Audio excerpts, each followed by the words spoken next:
এখন থেকে আমার রোজ সকালের রুটিনে অ্যাড হয়েছে সকালে ঘুম থেকে উঠেই আগে হাঁটতে যাওয়া, তারপরে ৬টা নাগাদ বাড়ি এসে ভালোভাবে ফ্রেশ হয়ে মায়ের হাতে হাতে সংসারের কাজ করা। আর এদিকে বাড়ি এসে ফ্রেশ হয়ে দেখি মা বাজার করতে শুরু করে দিয়েছে।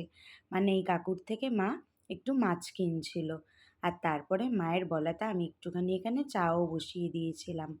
মারা যেহেতু র চা খায়, তাই মাদের জন্য র চা বসিয়েছিলাম।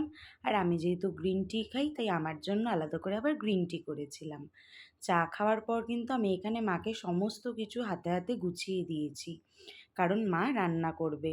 খুব গরম পড়েছে বলে মা এখন সকালবেলাই রান্না করে। তবে এটা এখন না, গরম পড়ার শুরু থেকেই মা সকাল সকালই রান্না করতো।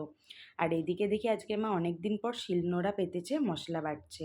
আর তারই মাঝে পরপর অনেকগুলো পার্সেল চলে এসেছিল। তবে না, এগুলো একটাও কিন্তু আমার না, সবই মায়ের। আর তারপরে আমি এখানে একটুখানি নিজের ব্রেকফাস্ট করে নিচ্ছিলাম। আমি মিল্ক মিস্টের এই ফার্ম ফ্রেশ কার্ডটা এখন খাচ্ছি, বিশ্বাস করো।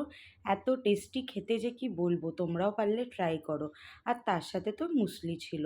সকালবেলায় যেহেতু মায়ের রান্না হয়ে যায়, তাই বেলার দিকে একটু চা খেতে চাওয়াতে মাকে একটু দুধ চা বানিয়ে দিয়েছিলাম।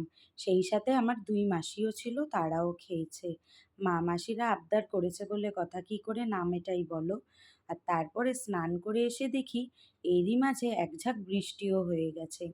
তবে এই বৃষ্টি হয়েও বা কি আর না হয়েও বা কি, কিছুক্ষণ পরে যেই রোদ উঠে গেছিল। তবে আমি সচরাচর আমার স্কিন কেয়ারের রুটিন কারোর সাথেই শেয়ার করি না।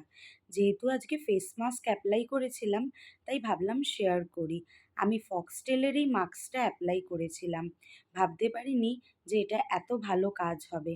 এটা ১ম বার ব্যবহার করাতেই আমার ফেস যেমন গ্লো করছিল, সেই সাথে কিন্তু আমার নাকের যে ব্ল্যাকহেডস ছিল, সেটাও রিমুভ হয়ে গেছিল। আর এটা ব্যবহার করার পর স্কিনে কিন্তু একটুও ড্রাইনেস ফিল হয়নি। তোমরা পারলে এটা পারচেজ করে একবার ইউজ করে অবশ্যই দেখো।